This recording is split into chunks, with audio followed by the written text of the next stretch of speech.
Donc le contexte il est clair, on est dans une crise sanitaire d'envergure qui nécessite des mesures barrières et de distanciation sociale pendant beaucoup de temps encore, on n'espère pas, mais bon. Pendant ce temps, du coup, l'offre de transport en commun, elle diminue, alors que le réseau, lui, il s'étend. Dans nos lycées, il y a actuellement une hybridation des cours qui a été mise en place. Donc, dans plusieurs établissements, les lycéens et lycéennes ont dû suivre des cours du tronc commun en distanciel, mais assister sur place dans le lycée aux cours de spécialité. Donc, de la même manière, les réfectoires, ils sont devenus des espaces à éviter, car ils sont des lieux de contamination, parfois sans aucune mesure. La fréquentation a donc diminué et les gens ils ont tendance à revenir chez eux pour manger à midi. Pour rappel, d'après un sondage qui a été fait par nous-mêmes, il y a 78% des lycéens qui prennent les transports en commun et 3/4 qui déclarent ne pas pouvoir s'en passer. Donc dans les faits, on a observé une multiplication des allées et venues des élèves. Donc selon nos chiffres, c'est 20% des lycéens et lycéennes qui disent plus utiliser les transports à cause de la crise Covid. Donc par ailleurs, beaucoup d'élèves ne peuvent pas forcément assumer une baisse de l'offre des transports. Donc encore d'après un sondage fait par nous-mêmes, un peu moins de la moitié d'entre nous passons plus de 30 minutes de trajet pour se rendre dans notre établissement scolaire. Donc dans le même temps, mais depuis plusieurs dizaines d'années, l'urbanisation classique des métropoles engendre un phénomène simple et pourtant dévastateur, c'est l'éloignement des familles défavorisées vers l'extérieur de la ville. Donc pour les jeunes d'aujourd'hui qui ont besoin de liens sociaux, d'activités, de culture, cet éloignement du centre névralgique des activités, il veut dire qu'une chose, c'est qu'il faut payer pour accéder à ces activités. Donc c'est-à-dire que plus on est éloigné du centre, plus on a besoin de se déplacer. Donc alors qu'on parle d'intégrer les jeunes à une vie collective municipale, quelques associations se déplacent dans ces quartiers éloignés du centre pour y apporter des activités culturelles, mais rien n'est fait pour permettre donc à ces jeunes, ces lycéens et lycéennes, de se déplacer d'eux-mêmes jusqu'au centre culturel. Donc dans la métropole Grenoble-Alpes Métropole, environ 33,8% de la population a moins de 25 ans, soit quasiment 145 000. Il y a un véritable enjeu avec cette gratuité des transports pour les jeunes. Donc ça serait déjà une mesure écologique, sociale et pédagogique. Et puis, étant donné la précarité qui touche les étudiants et les lycéens actuellement due à la crise Covid, la gratuité pour les jeunes et étudiants est indispensable pour eux, car cela représente actuellement des grands coûts pour la vie de tous les jours. Et selon nous, cette gratuité, elle permettrait une facilité des transports scolaires, un rapprochement des activités culturelles, en bref, l'émancipation d'une jeunesse qui en a besoin. Et évidemment... Du coup, Hugo Prévost, pour l'Union des étudiants et étudiantes de Grenoble, je parlerai également pour l'UNEF, qui n'a pas pu se rendre présent, on s'en excuse.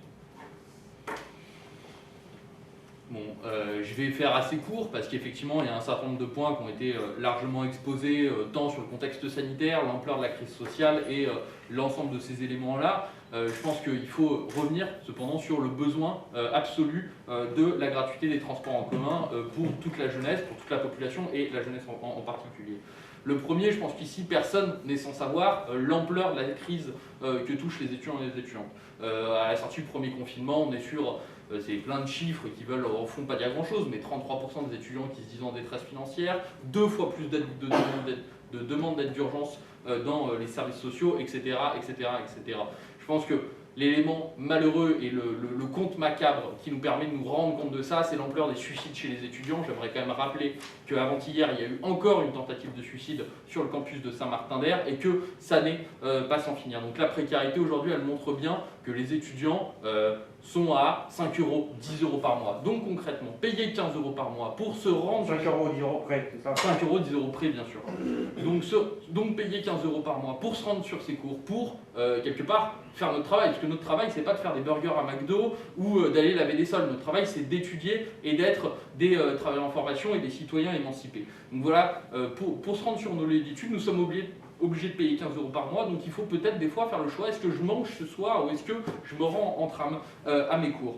Donc concrètement, il faut cette gratuité en mesure d'urgence sur la question de la précarité. La deuxième, c'est que bien, il faut sortir un petit peu la tête du Covid-19, voir un petit peu plus loin, et se dire que le moment des études, c'est aussi le moment de l'émancipation. Nous accédons à l'université au savoir critique, c'est aussi le moment où nous sortons du cocon familial, où nous nous construisons en tant que citoyens et citoyennes émancipés, et que du coup, nous avons besoin de nous rendre sur les lieux de culture, voir nos amis, voir, voilà, aller dans des manifestations politiques, et pour ça, nous avons besoin de nous déplacer. Nous sommes une génération qui est particulièrement conscientisée sur les enjeux écolos, et pour nous, il est impensable d'aller utiliser notre voiture, qui coûte d'ailleurs assez cher, et donc nous voulons utiliser les transports en commun. Donc, pour un enjeu de précarité, la gratuité des transports en commun est nécessaire, mais également pour un enjeu d'émancipation de toute la jeunesse, il faut avoir ces transports en commun gratuits.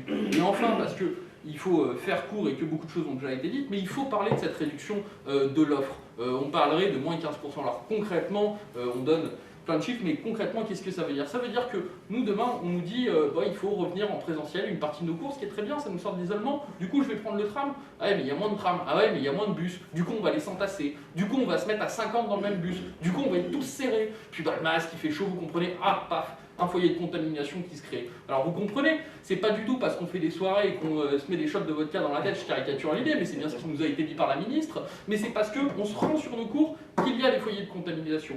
Donc c'est bien contre ça qu'il faut lutter, il faut largement développer les transports en commun, les rendre gratuits et nous permettre de nous rendre en sécurité dans nos lieux d'études parce que nous ne sommes pas les responsables de cette crise Covid. Et le dernier point, c'est que malheureusement, parce que nous avons un gouvernement qui fait concrètement rien contre la précarité étudiante, la moitié d'entre nous sont obligés de travailler, d'être les petites mains de McDo, comme je disais. Donc ils finissent après 20h parce qu'il faut bien laver les sols, il faut bien faire toutes ces choses-là. Paf, qu'est-ce qui se passe après 20h? Il n'y a plus de transport en commun. Donc déjà, demain, si vous n'avez pas de voiture, si vous n'avez pas de vélo, eh ben, c'est vachement plus dur pour trouver un travail qui est pourtant le quotidien de la moitié d'entre nous. C'est concrètement plus compliqué pour accéder à l'emploi et c'est aussi une attaque contre la précarité étudiante.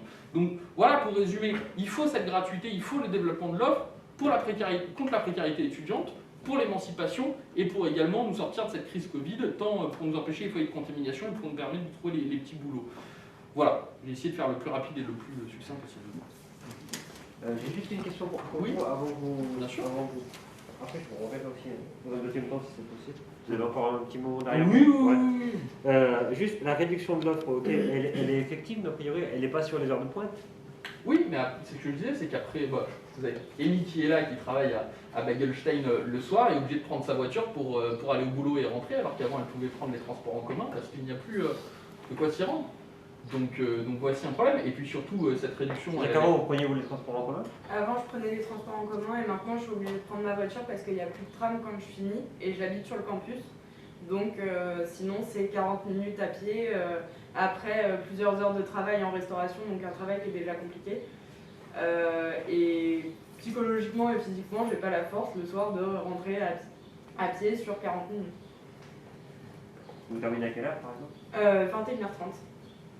Dernier tram, 21h15 à peu près, donc... Ouais, c'est mort. Ok, merci.